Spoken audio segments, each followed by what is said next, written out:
쿠하! 쿠하튜브 오도이촌 세컨하우스 이야기 채널의 쿠하입니다. 오늘은 세컨하우스 세금 공부에 대해 이야기해보려 합니다.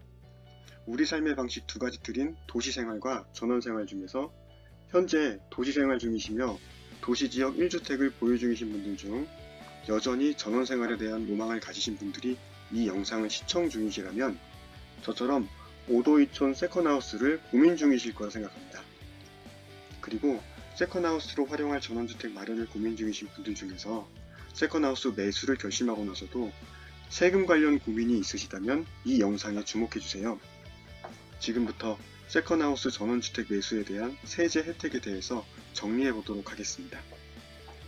이제 여러분들은 농어촌 주택 혜택과 저가주택, 취득, 보유, 양도에 따른 세제 혜택에 대해 알아두셔야만 합니다. 먼저 세제 혜택을 받기 위해 필요한 요건들과 해당 세제 혜택들을 표로 정리한 결론부터 말씀드리겠습니다. 여러분, 농어촌 저가주택 매수 긍정적으로 검토해 보시길 조언드립니다. 농어촌 주택 세제 혜택을 위한 요건들을 자세하게 살펴보겠습니다. 최근 개정된 농어촌 주택에 대한 양도소득세 과세 특례 규제 완화 내용을 요약한 내용입니다. 농어촌 지역 주택 경기 활성화를 위한 세제 혜택 요건이 완화되어 개정된 내용입니다. 정부의 세제 지원 내용에 주목해 주시기 바랍니다. 농어촌 주택을 취득하기 전에 보유하던 일반 주택을 양도할 때 해당 농어촌 주택 한 채는 주택수 계산에서 제외해준다는 내용입니다. 그 결과 1주택자의 경우 기존 주택의 비과세 요건을 고려할 때 세컨하우스를 주택수에서 제외해주기에 기존의 비과세 요건이 유지가 된다는 내용입니다. 농어촌 주택 세제 혜택을 받기 위한 상세 요건 내용들을 자세히 살펴보도록 하겠습니다. 지역, 가격, 순서, 기간 4가지 요건이 있고 꼭 숙지하셔서 매수 계획에 참조하시기 바라겠습니다. 먼저 지역 요건입니다. 농어촌 주택 요건을 위해서는 수도권을 제외한 읍, 면, 리 지역에 속한 주택이어야 합니다. 수도권이 제외되었기에 경기도 양평, 가평, 청평 등 서울 인근 지역은 해당 사항이 없겠습니다. 다만 수도권 지역 중 경기도 연천군과 인천 옹진군은 가능한 부분이 있고 인구 20만 이하의 시지역의 경우에는 동지역도 가능합니다.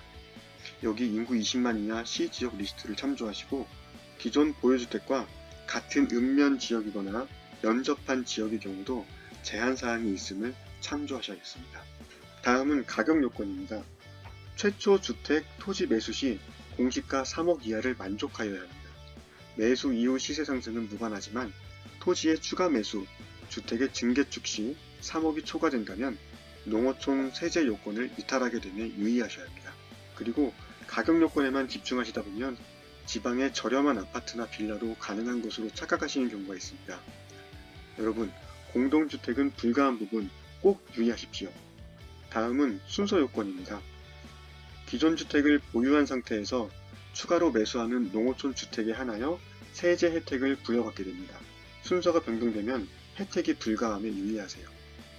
본 세제 혜택은 농어촌 주택 거래 활성화 대책의 일환이기에 그렇습니다. 마지막으로 보유기간 요건입니다. 농어촌 주택의 매수 시점을 기준으로 3년 이상 보유하여야 합니다. 주택을 신축한 경우엔 준공일이 기준이며 2025년 말까지 취득하여야만 혜택의 대상이 됩니다. 농어촌 주택의 보유기간은 3년이지만 기존 주택을 3년 이내에 먼저 매도하셔도 비과세 혜택을 부여받을 수 있습니다. 다만 반드시 그 이후에도 농어촌 주택은 3년 보유 요건을 만족하여야 하며 미충족 시 추후 추징됨에 유의하셔야 합니다. 지금까지 살펴본 농어촌 주택 요건과 세제 혜택을 저가주택 요건별 세제 혜택 표로 정리하여 표시하였습니다. 이 표는 도시지역 1주택 세대가 농어촌 주택을 추가로 매수하는 경우에 특정함을 유의해주세요. 농어촌 주택 요건을 만족하시게 되면 기존 보유주택에 대하여 1주택 비과세 요건이 유지됩니다. 좀 더 정확한 표현으로 말씀드리면 기존 보유주택의 양도세 산정 시 농어촌 주택을 주택수에서 제외해주기에 기존 주택의 비과세 요건이 유지되게 된다는 내용입니다. 농어촌 주택의 요건을 만족하게 되면 공시가 3억 이하는 자동으로 만족하게 됩니다. 이 경우 공시가격 3억 이하에 대한 세제 혜택이 발생하게 되며 취득세 일반과세, 종부세 산정 시 주택수 배제 및 추후 농어촌 주택을 매도할 경우에도 일반 과세 혜택이 있음을 참조하세요. 추가로 공시가격 1억 미만 요건을 만족할 땐 추후 세컨하우스 매도 시에도 양도세 장기보유 특별공제 혜택을 받을 수 있고, 혹여 현재 종부세 주택수 합산 배제 요건이 3억에서 가격 기준이 강화된다 하여도 보유세 혜택이 유지될 수 있을 거라는 예상도 참조하시길 바랍니다. 지금까지 살펴본 내용을 국세청 질의응답 사례 해석 자료를 통해 점검해 보겠습니다. 본 자료에 기재된 농어촌 주택 요건 내용을 첨부해 드리니 다시 한번 살펴보세요. 국세청 자료 발표 시점 대비 현재 개정된 부분은 푸른색 글씨로 표시해 두었습니다. 조세특례법 국세청 사례집 10개 내용 중 농어촌 주택 관련 항목인 8번, 9번 내용이 되겠습니다. 사례 내용을 살펴보겠습니다. 1세대 1주택 비과세를 위한 농어촌 주택의 보유기간 산정 기준에 대한 질문입니다. 그림에서 보시는 사례에서처럼 일반 주택을 취득한 이후 농어촌 주택을 매수한 사례에서 기존 주택을 매도하는 경우 비과세 요건이 됨을 알 수 있습니다. 그 이후 농어촌 주택을 매도할 때 1주택 비과세를 위한 보유기간 2년 산정 기준에 대한 질문 내용이 되겠습니다. 이 질문은 최종 1주택 보유기간 산정 기준의 변경에 따른 안내를 위한 사례 내용인 것으로 판단됩니다. 기존 주택을 비과세로 매도한 이후 농어촌 주택이 최종 1주택으로 남은 경우 양도세 비과세를 위해 2년 보유 요건이 필요하게 됩니다. 기존의 양도세법에서 최종 1주택이 된 이후 2년을 보유하도록 규정하고 있었기에 기존 법 규정에서는 농어촌 주택을 24년 9월 이후에 매도해야만 최종 1주택 비과세 요건을 달성할 수 있었으나 올해 8월 양도세법 규정이 변경됨에 따라 기존 보유기간 전체가 인정이 된다는 내용입니다. 다음 질문 내용은 농어촌 주택 세제 혜택 규정의 순서 요건에 대한 내용입니다. 사례 내용을 보면 농어촌 주택 취득 이후 일반 주택을 후순위로 취득한 사례가 되겠습니다. 이 경우 일반 주택은 비과세 요건에 해당하지 않는다는 것에 유의하셔야 합니다. 다시 한번 농어촌 주택 비과세 요건에 대한 해설 내용을 참조하시기 바라겠습니다. 비수도권 읍면리 지역, 공시가 3억 이하, 기존 주택 보유자가 후속으로 농어촌 주택을 매수하고 3년 이상 보유하는 조건이 반드시 지켜져야 합니다. 일반 주택을 소유 중인 상황에서 후속으로 농어촌 주택을 취득해야 한다는 요건, 이 표에서 확인하시기 바랍니다. 이어지는 국세청 해석 사례 3가지 설명을 살펴보겠습니다.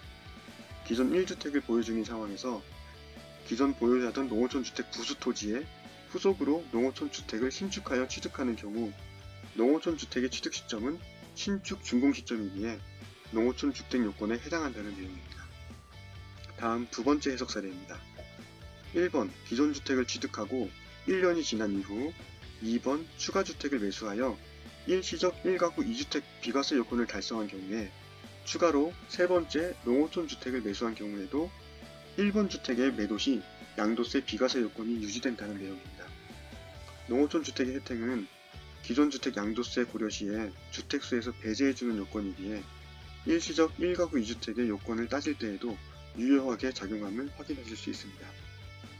마지막 해석 사례입니다. 1번 기존 주택을 보유한 상황에서 2번, 3번 총 2채의 농어촌 주택을 보유한 경우 이후 1번 주택 양도 시에는 비과세 요건에 해당하지 않습니다. 농어촌 주택의 주택수 산정 배제 혜택은 한 채에만 해당되기에 2번, 3번 중 한 채를 매도하셔야만 1번 주택 비과세 요건이 성립할 수 있겠습니다.